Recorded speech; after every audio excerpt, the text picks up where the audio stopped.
Hold off his for like office 5 more really minutes quick. here, guys.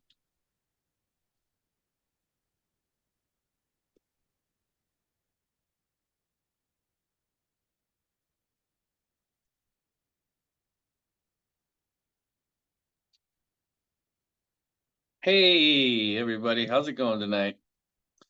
We are our guest might be MIA. We're hoping he hots on, but we haven't had communication. So had this happen every now and then. I had Sarah Weaver, the author of 30 Day Stay, coming on, and she had a conflict, and then she had some family business to attend to last time, unfortunately.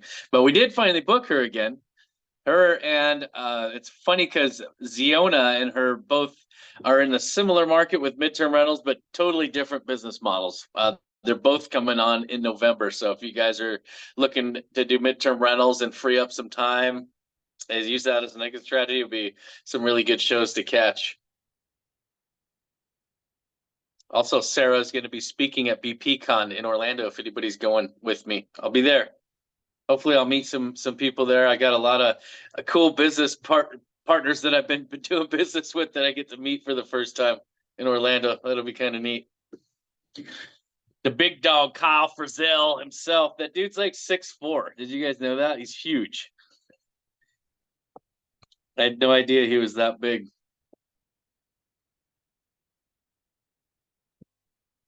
Let's see here. Well, guys, so I tried to reach out to Boris at Boris's office. I got a hold of him earlier, but man, Boris is an incredibly busy guy. Maybe sometimes these things happen. I don't know if he's gonna come on. I think we will just kind of wait and see.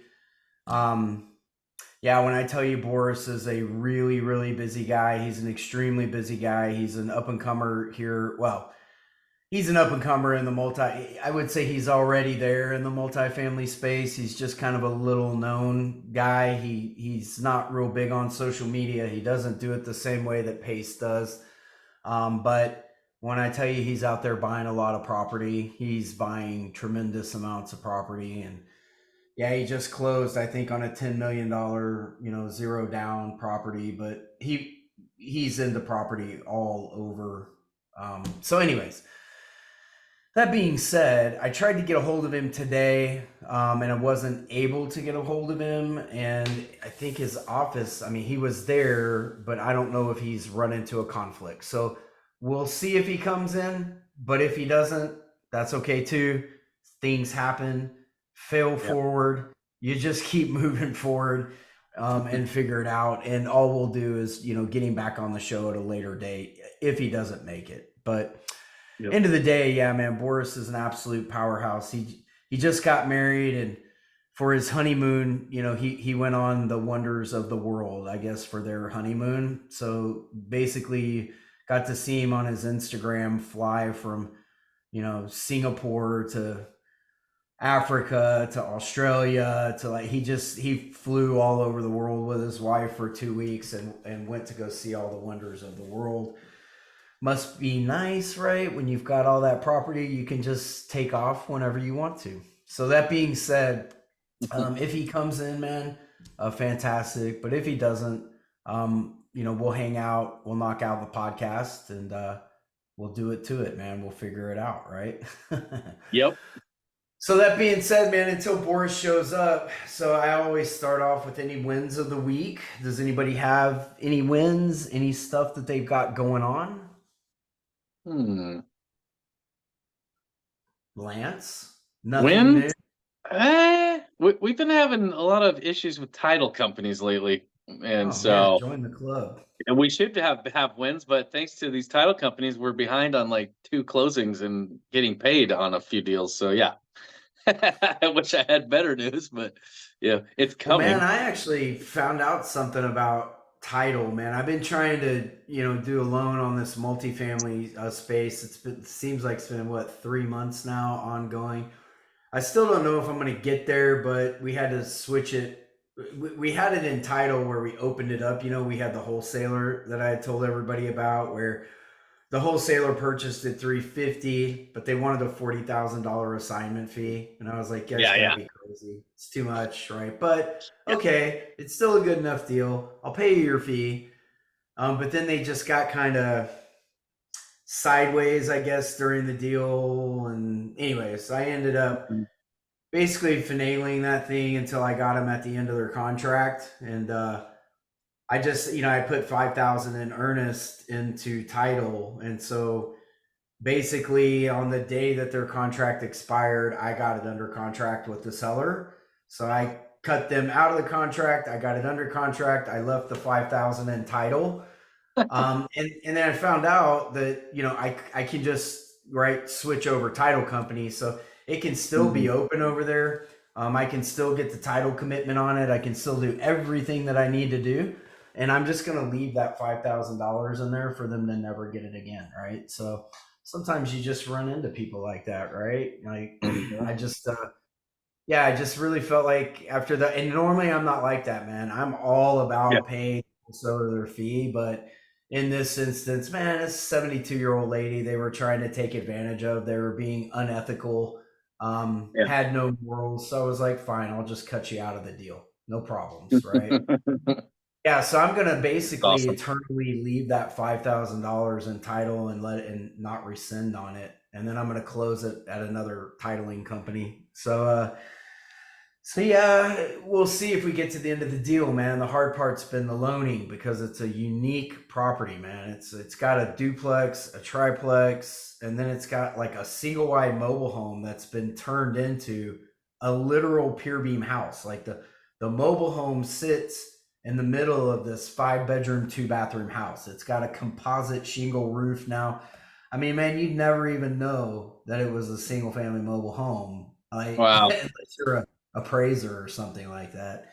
Yeah. Um, so yeah, man, we're still working on closing that one, but I guess like it's been kind of a win, right? Because I feel like we're at least making like some forward progress. It's been some Yeah. steps back, but it's forward, and now we're really just officially trying to find the lender to do the deal, right? So Mhm. we'll see what happens, man. Yeah. I'm working diligently, but I guess my other win for the week is, and I'm going to show everybody, and I'm going to get feedback. I want feedback from the room, right? Because I love brutal honesty about things that we start. I'm involved in more than just real estate. Kind of people that hear my story. I'm a contract software engineer for the Department of Veterans Affairs. I'm helping to digitize the claims process there.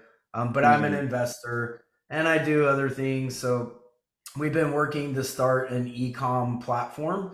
So we've got a drop shipping slash there'll be inventory held as well, but it's kind of a merger of the two. But yeah, we've completely built out this e-com platform.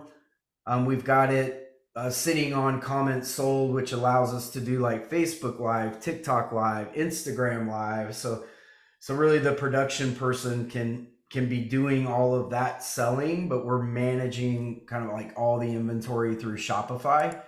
But I figured I would show everyone in the room. Hopefully they can see this. Like sometimes my software engineering capabilities come out and I build things, right? So we're kind of just went in and built out this platform. I don't know if everybody can see it. Can they see it, Lance? Is it good? Yeah. Yeah, Yep. we can see it. Yeah, so Yep. no bolstering, no bragging, man. I love feedback. You're able whenever we do Facebook lives, since you can see we just had like our first test live, but they drop into here so that we can keep track of all that content. And now we can Mm. take that content and turn it into shorts and reels and use that stuff as marketing material. But I think the biggest and the coolest thing about this is we're able to drop ship. Literally can have stuff to people in 2 days. So we've gotten LLCs and sales tax permits and all of this stuff that we've been doing, but we can see where like we're actually loading in product now that's available for our clients and so Mm. our customers. And it's I feel pretty cool. It's like come to fruition where nobody Nice. wants buy a long sleeve shirt. She can go in, make her purchase. Um, yeah. So on the tech side, I guess like if you look at, like like what I think about things like this, I had to pull myself away for some other things for about a month or two. But I really technically bolted all of this together, the back end, all the payment, all the taxing, making sure that, if we're selling something in Alabama, the taxes are coming out for Alabama, all that, right? But my hope is that I will be able to pull away once all of this tech is done. And I'll strictly be kind of an owner investor, so to speak, right? And yeah, this thing will work for me 24 hours a day, 7 days a week, where people can come in and make their purchases. So, man, Nice. I'd love to That's cool. hear from anybody in the room what they think of this website. Please, like, go to blushingsparrow.com and rip it apart, man. Like, if you think it looks like absolute crap, Mhm. then let me know. That way I can fix things, right? So Cool, man. yeah, yeah, That's man. awesome. Cool. Very cool. I actually did have a kind of a win. I got invited to a podcast. It was kind of cool. So that is a win for sure.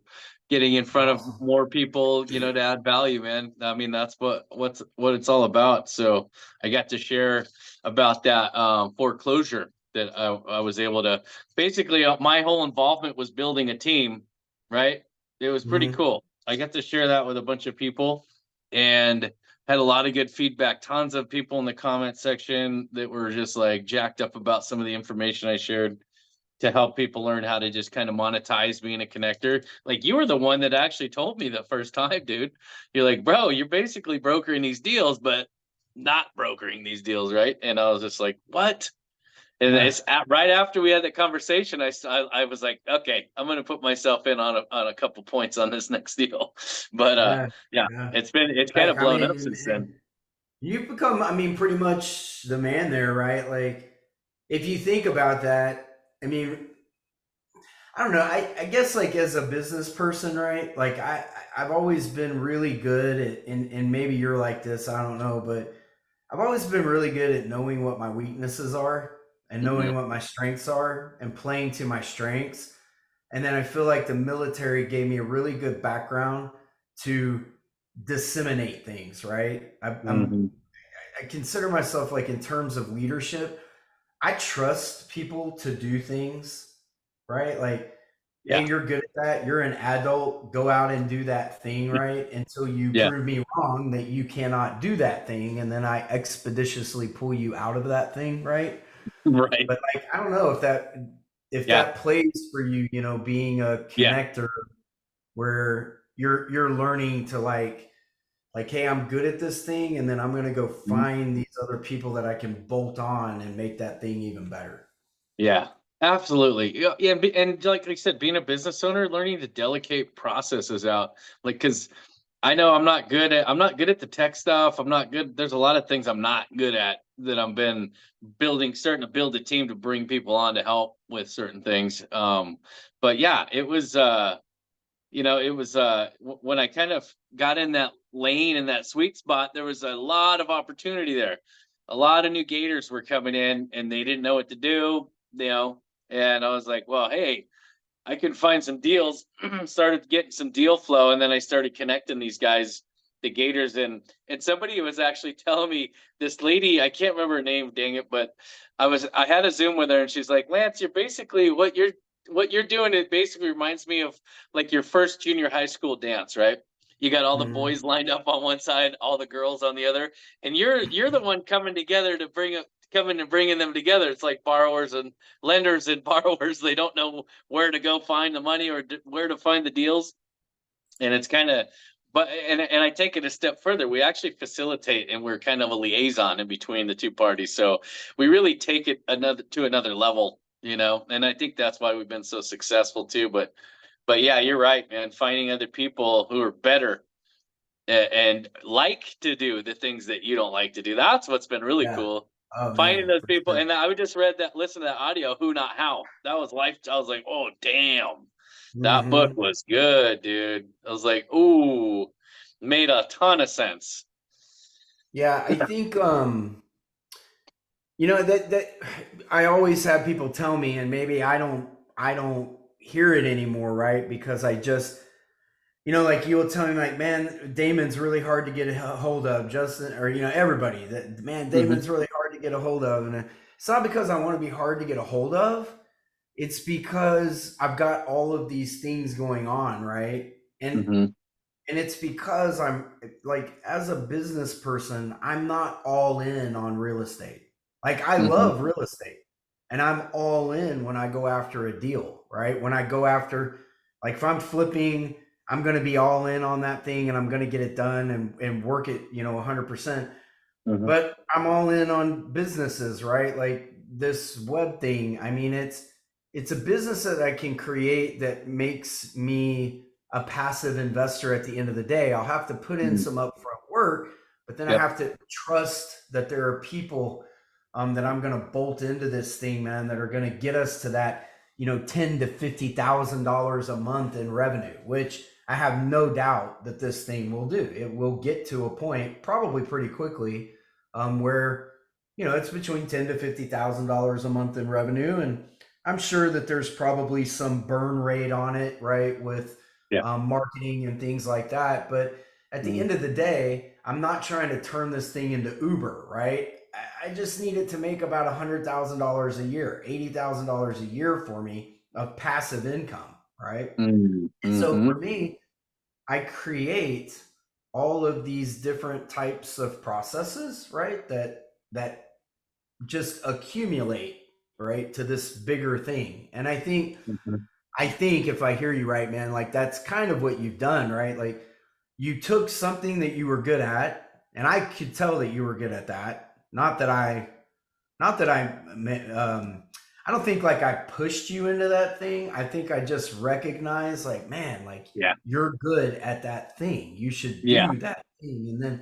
Yeah. And then I think as business people, we, for lack of a better word, like we minister to one another, right? Hmm. We as men and women in business, we talk to each other, right? And we try to pour into each other's life. And I always talk about that, man, how I've been so lucky to have people that are way better, way more knowledgeable in the business world than I am, Hmm. who were willing to pour into me along the way and then like show me this thing. And then I got good at that thing, right? And so Yeah. I don't know how you feel about it, but Yeah. I'm thankful, man, to have all the people around me, whether like me and you, I don't know, we probably don't do deals as much together anymore, but I Yeah. see all the success that you're having, and I'm happy Yeah. for you. Like I'm Yeah. totally happy for you, you know? Absolutely. And we will. We're looking at hopefully some multifamily at some point. It's one of these days, man. You It's gonna know? happen. It's just a matter of time, right? Yeah. Like, It's just I had to pivot into this just, you knew my situation. I burned all my bridges. I didn't have anything coming in and I knew I had to do something and I had to do it now. Like there was yeah. no dilly-dallying and the multifamily was just took too long to create that money. And it's definitely something I'm going to pursue in the very near future. Now that we got this pretty steady cash flow coming in, I'll be able to pivot back into that, real soon. But Oh, yeah, and dude. I mean, look, Lance, if you think about it, right? Like that is the whole point of this podcast. I mean, we call it Creative Yeah, Collective outside of the box. I mean, yeah. you're taking this process and you're getting outside of the box with it to create this steady income for you so that it allows you to pivot back and forth between the things. Best line Abraham Gray, by the way, has ever given to me, right? Like the things that I do create freedom for me, Mm, right? yeah, Like that's it, right? Like you, yeah, you pivot between these things that just at the end of the day bring you freedom. yeah. Because crazy that it brings this up, man. But I had this really interesting conversation the other night. Speaking of Abraham, right? Because me and Abraham both do jujitsu, right? So we're Yep. very like closely tied. I'm a black belt in jujitsu. It seems like everybody can't wait for me and Abraham to have like the Royal Rumble when I come Yeah, down to dude. Atlanta. Yeah. I like I like to think that I'm pretty good, man. Abraham's gonna have his money I'm cut betting out on you, for me, bro. I'm betting but on I'm you, dude. sure that Abraham feels the same way towards me. So it'll be a great Yeah, matchup, man. yeah. But yeah, like the coolest thing about Abraham, right? He's such a laid back guy. He's got jujitsu and all these things going on, and so I was on the mats the other night and we trained so hard, man. Like we had these black belts coming to town. And when I tell you guys, we rolled, right? We call it rolling, right? When we're actually sparring and stuff. But we rolled for probably an hour straight. Four black belts in the room. I did 10-minute rounds with each one of those guys. And then I rolled with all the purples and blues and whites for, 5 minutes apiece. And so me and this guy Jason, his mom just passed away in the Hawaii fires. So the what is it? Mm. The late what was it? The late Leha or Lehan or man, I'm so bad In with Maui. names. What was it? In Maui. In Maui, yeah. So man, his mom was there on the island and the fires just The came out high of now. nowhere That's right. Yeah. and burned her house with her in it. Mm. Terrible, man, terrible. Yeah. But now that this bad incident has happened, we got to just sit out on the mat, man, and kind of chill out after training and talk to each other. We just talked about life and like how like how life is not nearly as long as we think it is, you know what I mean? And Mhm. like these events come up and he was like, he was like, my mom passed away and I didn't know that she had all this property. And now he's gotten like willed all of this property and Mhm. he's getting it in probate and he doesn't know what to do with it. And Mm. now we've started talking back and forth and had nothing to do with me purchasing any of his property, Mhm. has nothing to do, man, with me. I want nothing more than to help, right? But where I'm headed with this is that all this stuff that I do during the day creates freedom for me to go to jujitsu because I absolutely love jujitsu, man. It frees my mind, it frees my body, it frees my soul. Like it just allows me to clean the mechanism kind of every day. And that Mhm. freedom that I create for myself, right? Because there's people in way worse situations in the world than me that can't even afford to go to jujitsu, don't even have the luxury, man. They go from one job to another. Mhm. So yeah, man, the things that I do created the freedom so that I could sit down and have a heartfelt conversation with that guy, man, and just tell him how Mhm. sorry I was that he lost his mom and if there was anything that I could do to help Mhm. him. Well, come to find out, his mom has a property here in Conroe, and he's going to have to get it turned over to him. And he doesn't Mhm. know the process, how to change that deed over. And man, guess who was there That's to be so able to cool. help him with that? So Dude, cool, man. I felt so good, man. I was like, Yeah. I'm just so thankful to have the small amount of knowledge to be able to help that guy out. You know what I That's mean? awesome. That's what I call divine Sorry for the intervention. long spiel, No, but that like was I was beautiful. headed somewhere. I love that. No, I'm glad you brought that up, man. That's powerful, man. I believe personally, I believe, that was not by happenstance. That moment happened for a reason, right? I believe. For sure. So that's super cool, man. It's such a beautiful thing that you were there, to be there for him, to help him with, walk him through the process and offer your help to him, man. And Yeah. because you're very knowledgeable, dude. You're one of the most knowledgeable people I know with creative Well, finance. I don't I've, know about that. you But are, Lance bro. is giving I've me way I've too heard you. much, but I appreciate I've that. heard Thank you you, talk but to people, I'm dude. really good at like you. Yeah, I'm really good at reaching out to the people that I know can help. You know what I mean? yeah. Like I have no ego. If there's something that I don't know or understand, I'm the first to admit it. And Mhm. I'm the first person to be like, hey, I don't know this thing. Do you know someone who might be able to help me? And then I have no fear about reaching out to that person and telling them Mhm. that I Yeah. Absolutely.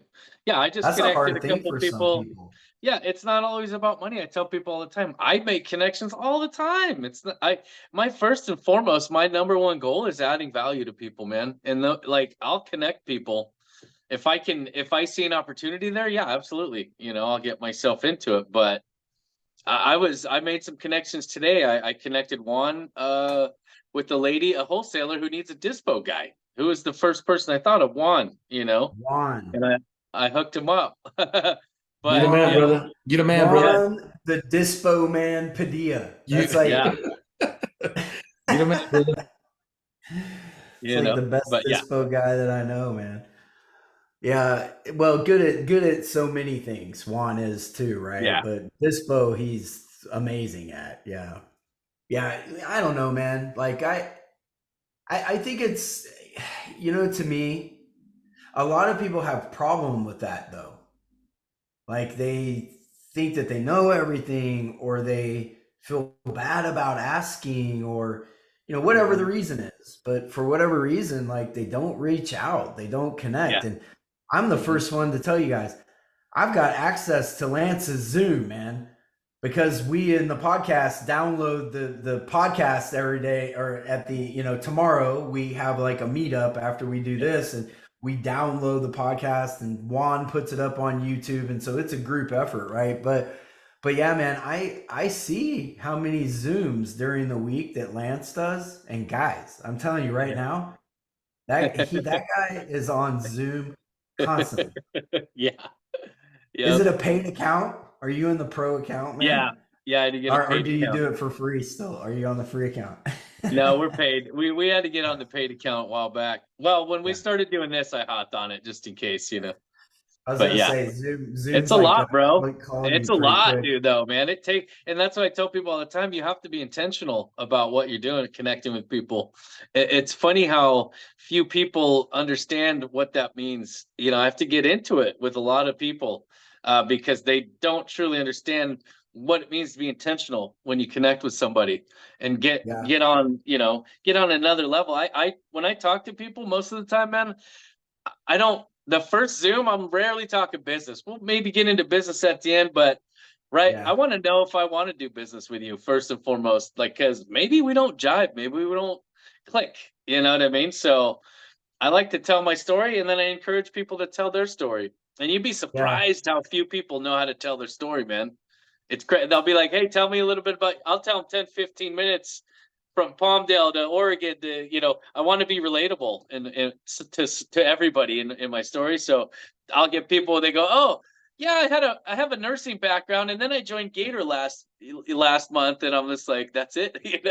It talking about Gator and pace and stuff, and I'll pause them and I'll say, "Yeah, but what did you do out of high school? Tell me a little bit about yourself." Uh, you know, but anyways, yeah, it's Well, I crazy, man. mean, like speaking to that, right? One of my favorite podcasts that I watch is PBD. I don't know if anybody's familiar with Patrick Bet David, but amazing businessman. Like the guy has made hundreds of millions of dollars, right? He Mhm. has no reason in the world that he needs to do a podcast. He's just trying to give back to the world. But one of the things that I like about him so much, number one, he's an amazingly smart human being. I mean, he is a truly gifted business person. But anytime in the podcast, right? Like they kind of shoot the shit, you know what I mean? To some degree. And then they get into the issues, right? Mhm. And they kind of let that natural connection between everybody, right? He likes to establish some kind of natural connection with his guests, and then he starts to talk about what they know and the issues and all of that. And I think that's vitally important, man, because just for instance, like one of the deals that went awry for us, right? And I always go back to this is the deal that we did in California where we lost, $57,000 on a private money lending deal. Yep. You know, that guy sounded like, I mean, he knew a lot. And when I tell you guys, like, I'm not easily fooled, right? I am not easily fooled. I don't mind grilling people. Lance will tell you if you guys can't tell that about me, like I'm very blunt and kind Yeah. of hammer on the head of the nail, right? But which is kind of a detriment to me sometimes. But yeah, like we Yeah. talked to him and he sounded very much. I mean, he was knowledgeable about real estate. This guy Hmm. doesn't have to be corrupt to make money in real estate. He could be Right. a millionaire in real estate without, but he Hmm. chooses to go down the con artist road. Had I had gotten to know that guy just a little bit better on a personal level, had I where I went wrong in the deal, right? Like I looked to Justin to kind of look up some stuff. No bad shine on Justin at all because he did what he could.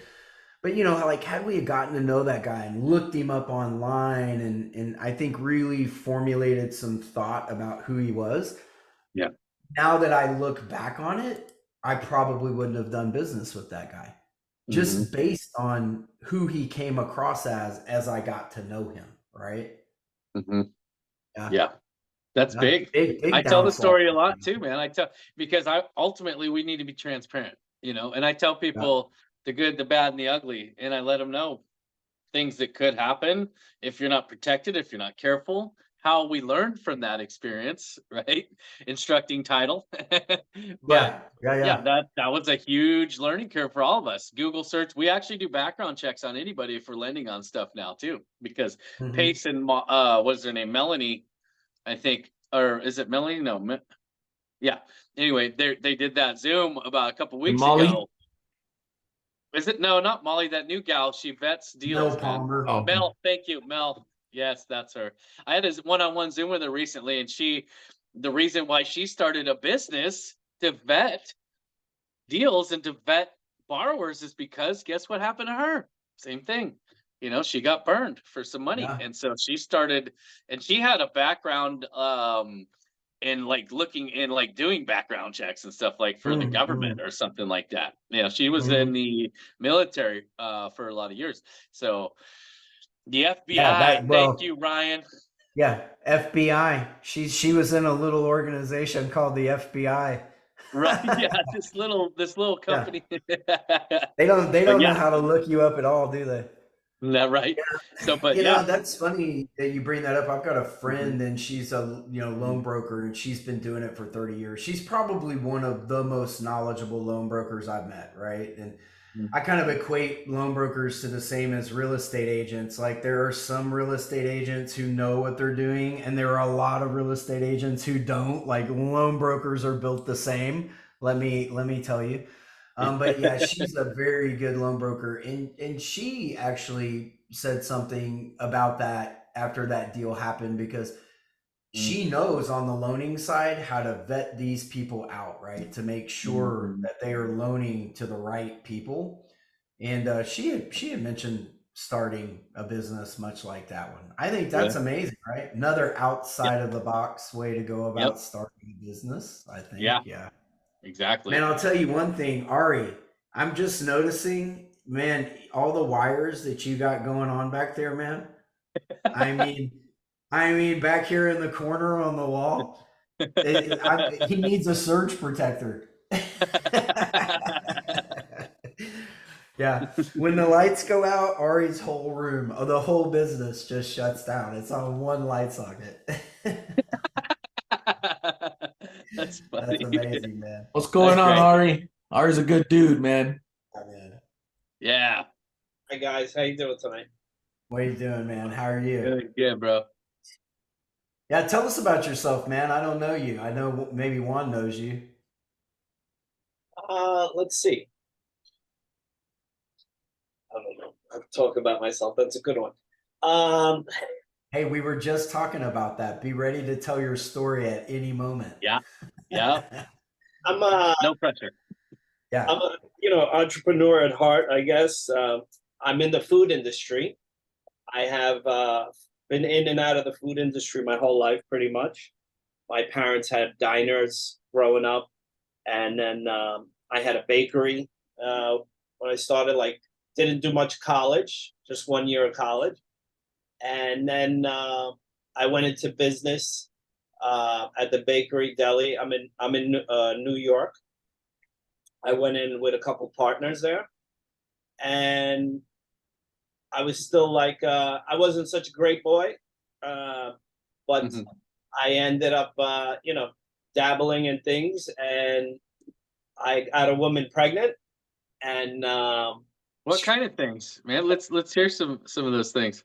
not good things, I guess. That's okay. Hey, man, that's part of the story. That's part of the story, man. I've told Yeah. my story, and I've told everybody what I did, right? The whole world. Yeah. I guess partying involving drugs and alcohol, and Mhm. but I ended up having a, as we say, like child out of wedlock. Um, but it made me grow up. I was 24 at the time, and Mhm. a lot of things went on between my son and his mom, but it turned out to be a blessing. Got me straight, so I've been clean for over 22 and a half years now, It's and amazing, man. Good for you. Nice. thanks. Um, and just went back. I got into.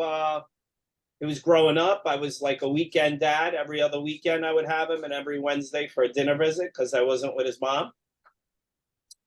And I just wanted to always be close with him. So I had my business around where he was, so I would be able to be with him. Um, then got into real estate. I got my real estate license as an agent and salesperson from 2007 to about 2013. And I dabbled in real estate, bought some property. I bought in the area of South Jersey, like really like not so good neighborhoods. I was buying property for about 30,000 to 50,000, 60,000, and did a little fix flip or hold them for a little bit to rent them out. What And was your, if you don't mind me asking, what was your thought there? Why were you buying in the low income areas? Was that all that you could uh, do, or were you actually trying to do like low income Section 8 stuff? it was for the less of risk because I'm in New York and it's very risky here, down payments and stuff like that. I never knew anything about creative finance. So I basically was buying houses with about $20,000, $30,000 out of pocket and then fixing them for pretty cheap and making a nice little return, you know, either like paint and carpets and 10, 20,000, or then, get contractors, they'd wreck the house and not be so much. And it wasn't, it was pretty good out of all the deals. But then my sister wanted to get involved with me. And I thought I didn't want to deal with contractors anymore. So I said, I'm going to get a modular home. And I ended up meeting a realtor out there. Is like, you're from New York? I'm from New York. You like the Mets? I like the Mets. I was like, yeah. Made me feel real comfortable. I paid 350,000 for a house that the land was really worth 170. And long story short, we lost 200,000. So it Oh was man. 100 of it was my sister's. So to not ruin the relationship between sister and brother, my parents paid my portion of it. Mm. So I got scared of real estate, and Sure. I went back into the food industry, and got comfortable in it. So we did okay, thank God. In 2013, we purchased an existing business that was here. The store is now here 55 years. If anybody ever gets to visit New York, you got to come to my sandwich shop. Yes. Absolutely. A legendary place. And we bought the business and the building. My family bought the building. My What's brother, the name? Let's hear the name of it, buddy. the original John's Deli. Do you have you want to drop a Original link in the John's chat if Deli. you got one? Yeah, drop your link in there, buddy. For all the Yeah. people that hear this on YouTube, Spotify, everywhere else, the original John's Deli, man. Nice. Can't wait. Super cool. I want to go get the best sandwich ever made. The Yeah. original John's Deli just sounds like it's the best sandwich ever made. Doesn't it? It's known as John's, but since we've been here 10 years, we kind of branded something that was it was very diluted name because there's a lot of John's Delis in the neighborhood and they get mistaken. So we trademarked the original John's Deli, and we've innovated a lot. It's doing deliveries on all the apps, DoorDash, Uber, all of them. So thank God it makes a really good living for me because now I got married back pretty much around the time I got this deli. And I have another 3 daughters. So 4 altogether. I have a 7-year-old daughter, 5, and 2. Oh wow. Man, It's a lot Oh of boy. he's got a full house. Yeah. It's a Oh, lot man. of yeah. Mm-hmm. So we still got diapers. Almost out of diapers. Almost. So you're way outnumbered in you're in. I mean, I'll pray for you, bro. Well, man, That's can awesome. can My I just wife say, and the 3 girls, 4, and my sister-in-law and mother-in-law, 6. Usually I'm around. oh my Ooh. goodness.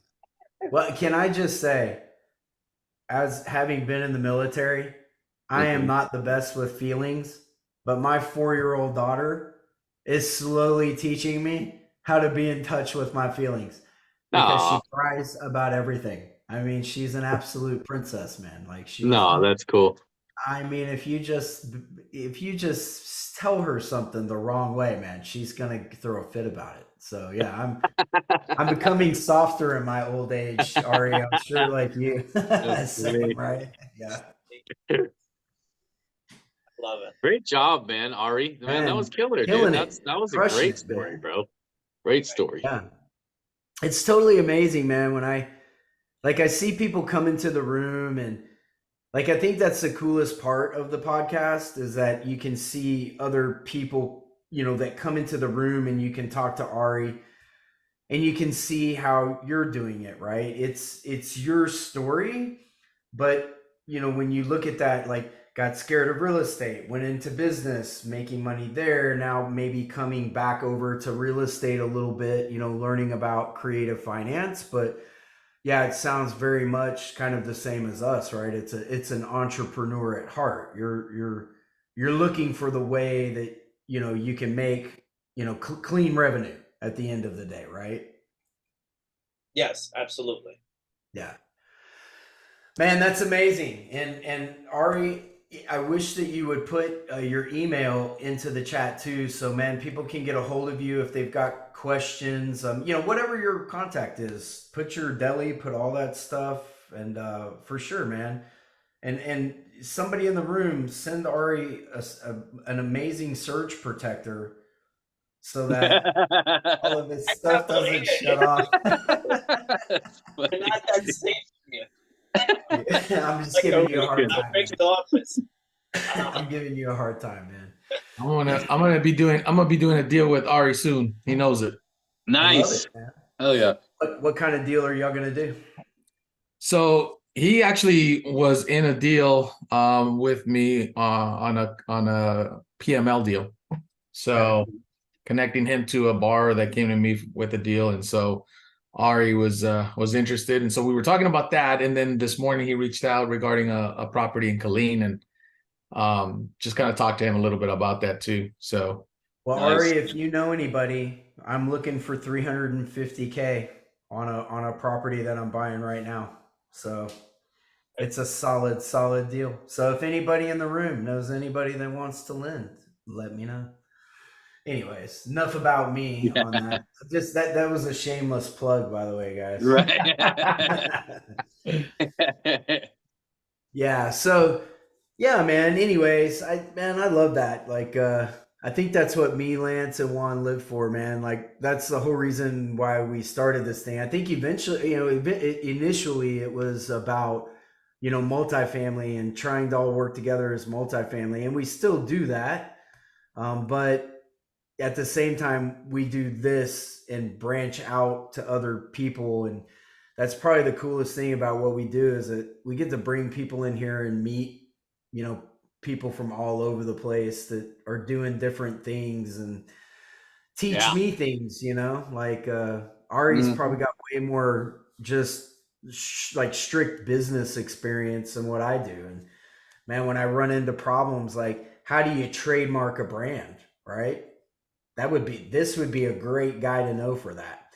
Um, by the way, Ari, me and you may be touching base because I may need that to understand how to trademark some branding. That may be a place where you can help me, and maybe I can help you on something as well. Mhm. And at the end of the day, right, that's really, I think, like, Lance, and we mention this all the time. It's, how do we bring value? Mm. How do I bring value first, right? How do I bring value to Ari? How does Ari bring value to me? How do we work a reciprocal relationship? But before we ever got to the business, I just want to know who Ari was. I was Mhm. amazed by all those plugs and stuff that he's got going on back there. You know what I mean? Yeah. That was what I wanted to know about, and then it led into kind of knowing about him as a person, right? Yeah. So, That was anyways, great. Oh, you know what? I actually, speaking about like doing business with people all over the place, we've got business. I've been doing business all over the country, different parts of the country. I had a lady who reached out to me who lives in Singapore, who I got into a deal here, who's investing in the US and in what? England and in Singapore. I was like, holy crap. So I talked to her Sunday night. It was Monday morning for her. It was so crazy, dude. It was wild.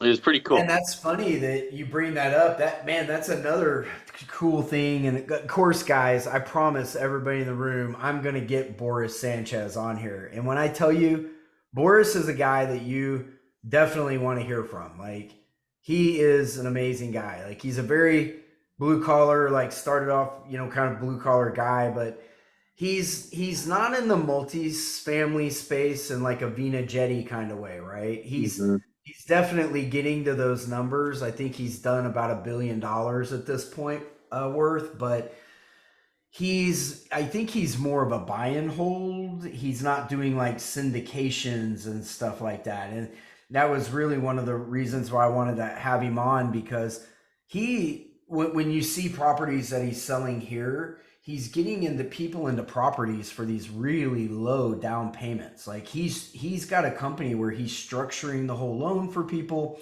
and he'll have you bring 20, $30,000 to the table, and before you know it, you're into a 20, 30, 40 unit complex, right? That's basically a turnkey, and Mhm. so, or maybe it needs a little work or whatever. But he, cool part of him, he just bought a property in England, so his first international purchase. And I don't know, there's just something about that that's like big baller status to me. Right. Like, Yeah.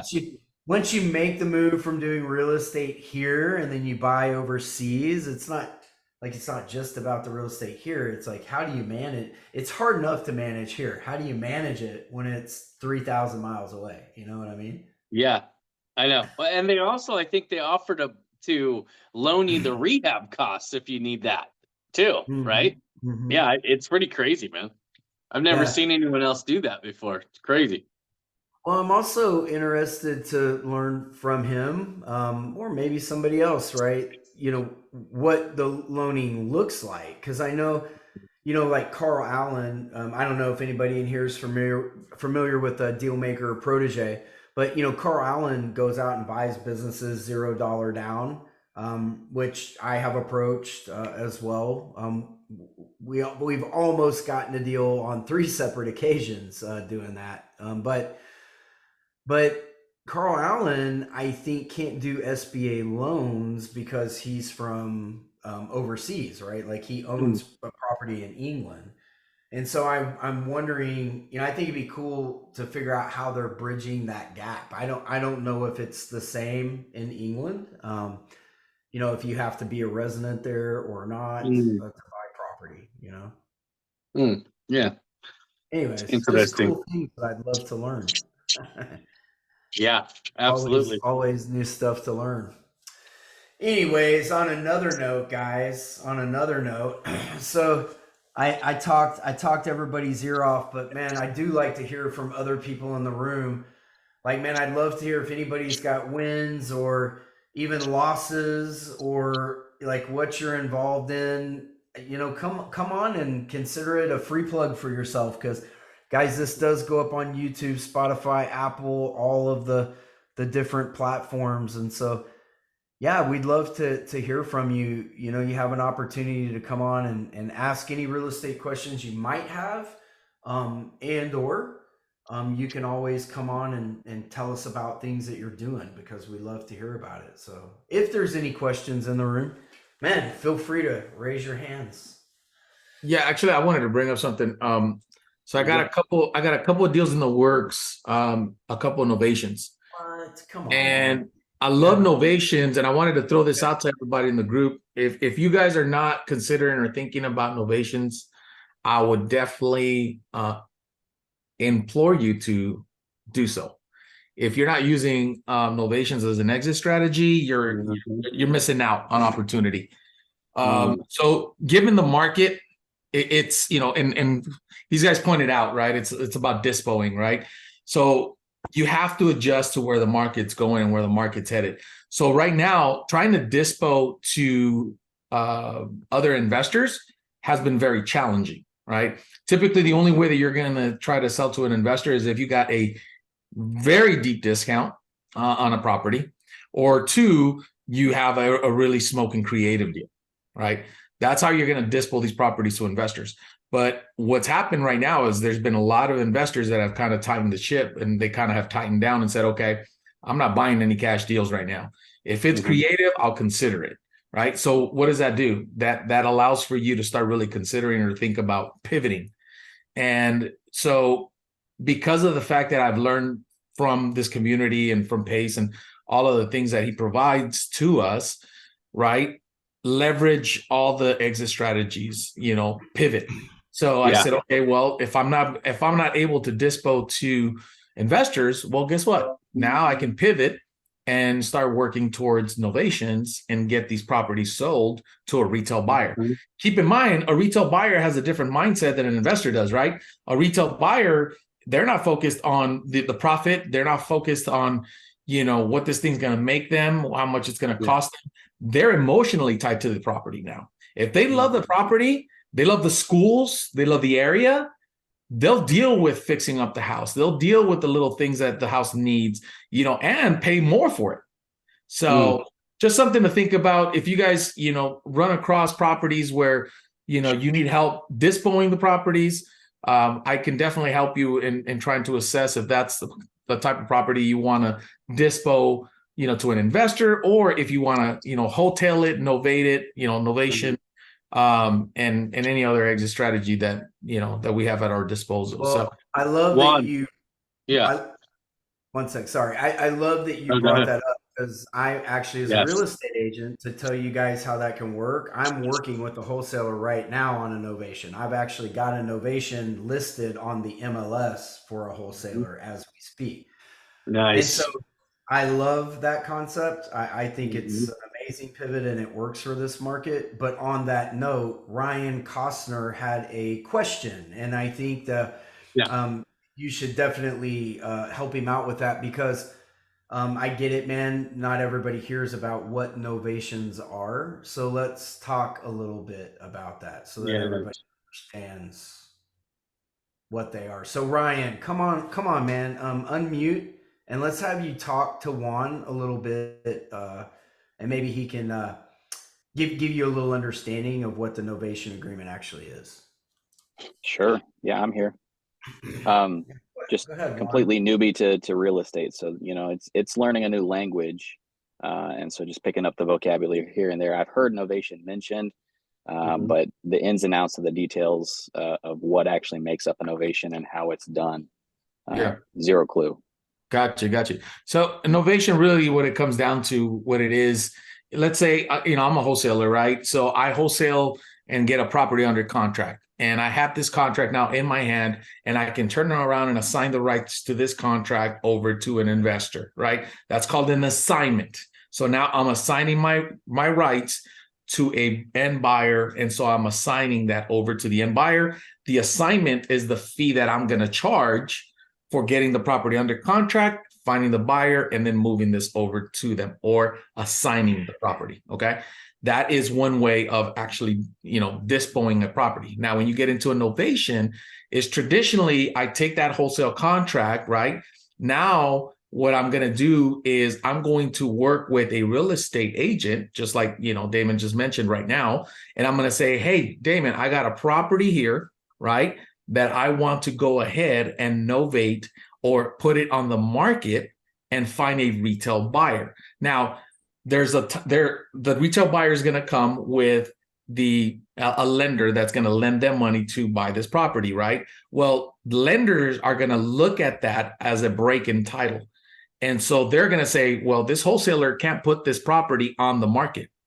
There's no way that they can legally do that because it breaks the chain, right? So what we do is we do a novation, and in the contract with the seller, it states that we are going to what we call novate or replace that contract that we have with them with the contract that comes in from the retail buyer.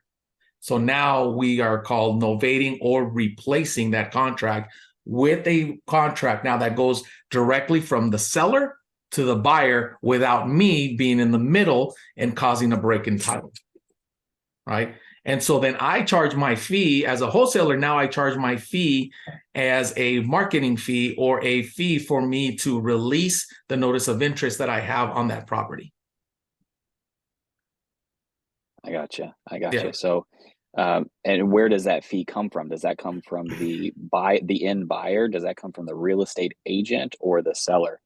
Yeah. So the way that you work it out is it's very similar to how you're going to wholesale the deal and how you're going to assign it, right? You're always going to get it for a lower price. You're going to sell it at a higher price, and the difference becomes your assignment fee, right?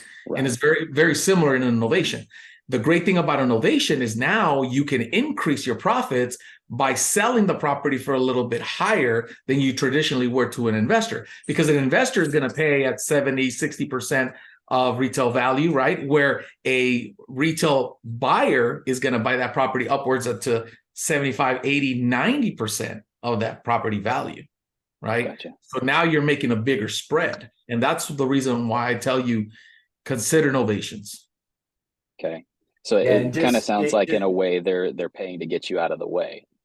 Well, and I mean, they're paying me to move myself out of the way and replace my contract that I have with the seller. Mm-hmm. Yeah. Yeah. And if you look at that in terms of, from the agent side, right? And by the way, I'm a real estate agent in Texas, and I love to work with people on novations, long as they can close them, because there's some wholesalers that don't know how to close them. Right. Very true. Then they just start to annoy me, the real estate agent, and I don't want to work with them. Right. So, but yeah, that being said, like this wholesaler, that I'm working with, they got the property at 160 and they're about to sell it at 210. Right. So and did they do any work on it? Like, it doesn't have to be. I'm the one that did the work. I've listed it on the MLS. I found the buyer. I've done the whole contract, everything. Well, I think Lance was asking if they did any renovation. Yeah. Oh no, it was actually turnkey. It was really, guys owned it. It's paid off. He was willing to sell it, right? So, I think it's a common misconception though that novation is where you help them find a contractor, and because that's what I thought at first, but I started realizing and hearing that it doesn't have to be a rehab or that can be a novation, but you can just partner with the seller. It can be that. I mean, it can be that, but it can also be the situation that Juan is bringing up. Yeah. So the goal for novations typically works for properties that don't require a lot of work, right? Because most of that time you can just turn around and sell the property as is. You might want to put a little bit of money into the property. So like, for example, this property in Illinois that I got under contract, we're doing a novation on. Basically what I did is I actually looked at the landscaping around the house. The landscaping was pretty bad. You could tell it was like it hadn't been done for a long time. So I paid about $250 to get the entire property cleaned up, trimmed up, and guess what it did? It brought out the property and made it pop now, right? So all of a sudden people are driving by going, whoa, wait a minute. I don't even remember this property. Why? Because all of this was being blocked off by all of this shrubbery and this, so those are the things you got to look at and say, okay, is it worth me spending $250 now to make it more curb appealed, right? And so we were able to do that. Now I was going to do cleaning inside of the house, but guess what? The seller was like, I don't want nobody in my house. I don't want nobody in my house. I want nobody trekking through my house. I don't want nobody doing any maintenance.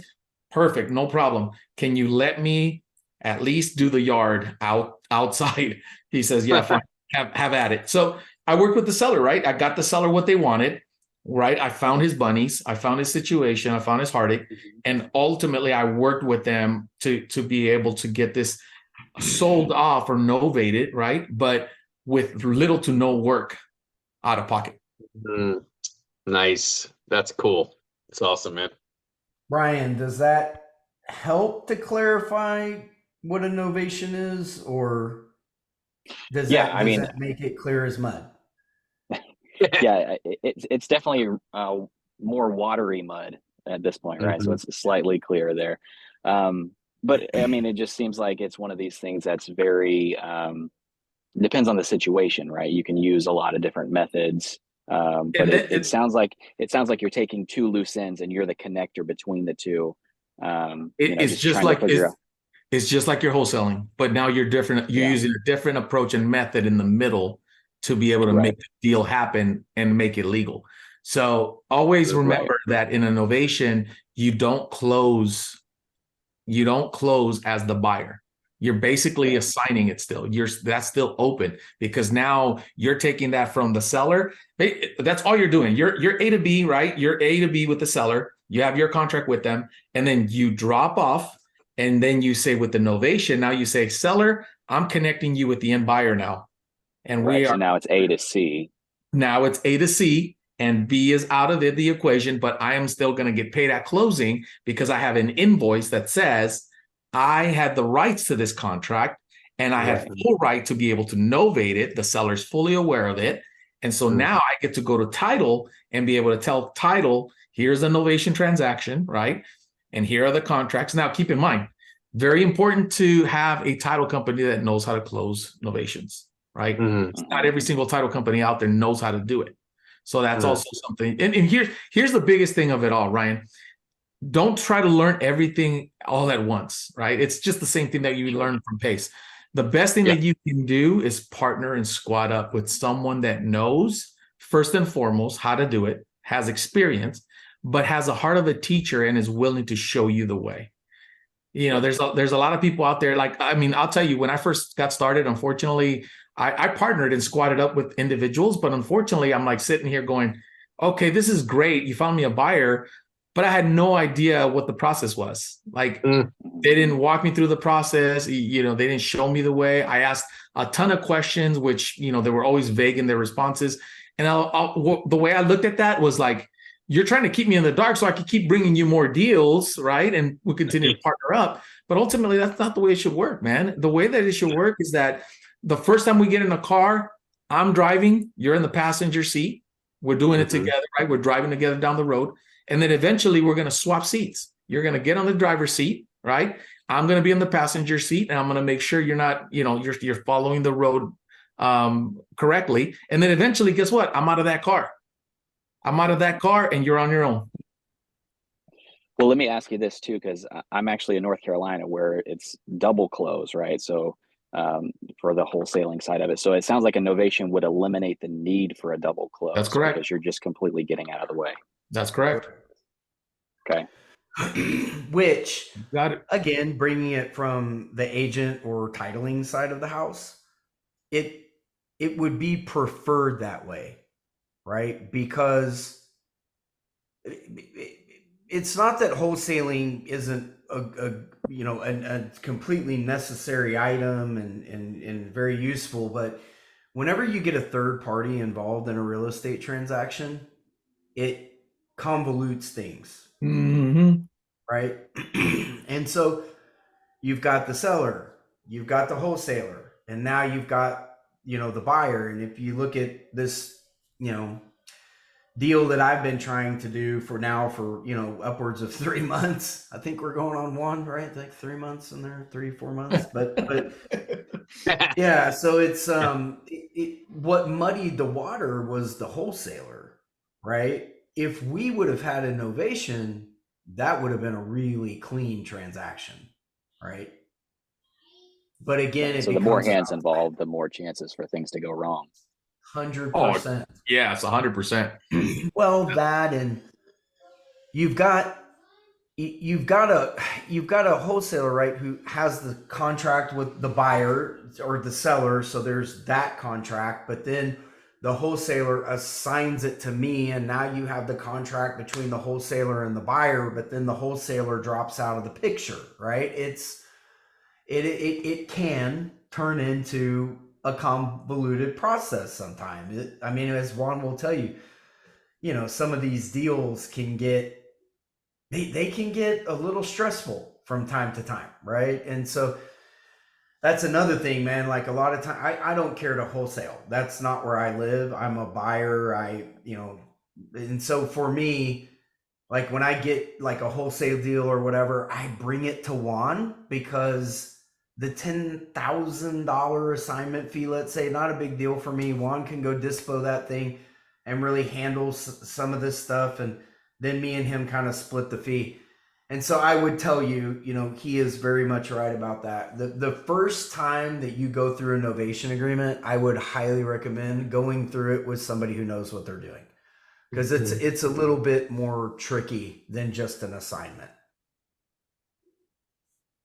Yeah. So anyways, I would say that the Novation is a great exit strategy, man. I love it. And as a real estate agent, it gives me a really cool, to me, it's really cool, right? Because now I can work with the wholesaler. We're not so much, I don't know, what's the right words, Juan? Like, we're not so much as like opponents necessarily as what we are like business partners, right? Because Yeah. kind of as the real estate agent, if you think about it from my point of view, like man, I'm working against this wholesaler, and it's like frustrating, you know what I mean? But the wholesaler also gets frustrated with the real estate agent. Yeah. So it can be a little bit of a headbutting process, but at the end of the day, if there's a way as a real estate agent that I can work efficiently with the wholesaler to get a deal done, man, novation agreements all day long. Yeah, and I think that goes back to a couple of things to me. That goes back to number one, having the experience and knowledge, right? And number two is being able to work with someone and have the same type of drive and personality. So like me and Damon have done multiple deals together. Like I know for a fact that we can do innovation and it wouldn't be a problem whatsoever, right? We go through the scenario or the innovation process, and I know that he knows what he's doing. He knows that I know what I'm doing, right? So at the end of the day, it makes it a lot easier. Now, there can be adjustments, right? Fluctuations during that process, but because we know what each other is doing, we can have those conversations and then be able to say, okay, great, I understand what you're saying there, and be able to have those discussions and make it more productive. Yeah. Man, I'll be the first. I'll be the first one to say that when it comes to real estate. When you've got friction, when you're working with partners that cause more friction, right? It's not that you can't do it, because we all have varying personalities, but it just makes the process so much tougher. You have to be able to trust your partners. You have to be able to work cohesively with them, right? Yep. And I'm going to tell you right now, me and Juan are in a place where we always do. I mean, we do the paperwork, but like in terms of the contract and all that. But quite honestly, even if the contract wasn't there, like I know Juan, I trust Juan 100%. I know that even if we didn't do, oh my gosh, I've gone totally JV, blank. a JV A contract. JV agreement with each other, right? That it wouldn't matter, because I can trust Juan 100%. Now, would I tell you to go out there and do that with somebody else? No, don't do that. Don't You do better that. go sign that JV agreement. You Yeah. better make sure that you got everything in writing. And so, anyways, it's Yeah. business partnerships in real estate, I think, are forged, right? And I don't know how you feel about that, Lance, but Oh yeah, I'm 100%. yeah, they're built It's like over Pace time. always says, though. You go on a date, you date someone first. You don't just go all in. You don't put your chips all in, right? You go on a date, and if the date works out and you get the date home by 10, you maybe you can get married down the road. Well, Go on I'm another telling date. you, man, as Yeah. many deals as working on now that me and Juan have done together, I'm ready to put a ring on it. Juan. Nice. All right, guys. And on that note, That's great. right? It's always great to know. That's a good one. That's funny.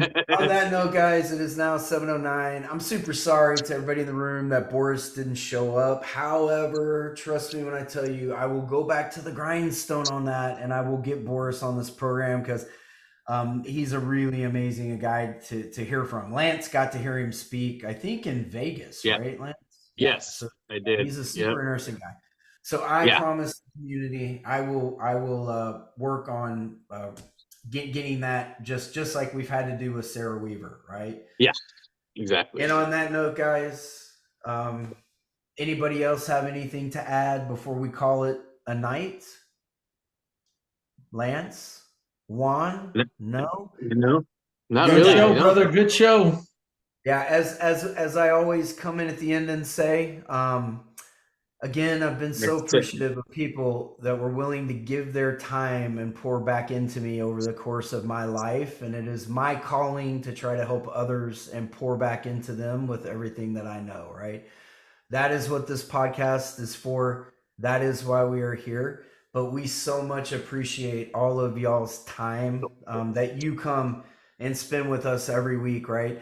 Time is the most precious thing that we have. And I'm so appreciative of people that are willing to give their time and come listen to these guys talk about business and how we're doing it. So I appreciate all you guys. I love all you guys. I hope that you all come back. Please go follow us on YouTube, Instagram, Facebook. Lance, can you drop all of Yes, those into the chat before you we can. end? I appreciate you, my friend. You too. Yeah, all I ask is for you Bro. guys, if this brought even the smallest amount of value to you tonight, please go like us on all of these platforms because it truly helps us to bring bigger and better guests to all of you. And yeah, we are constantly striving to bring bigger and better. I love all you guys. I appreciate you all. Have a great week. Do big things. Good night. Thanks, guys. Good night, everybody. Night.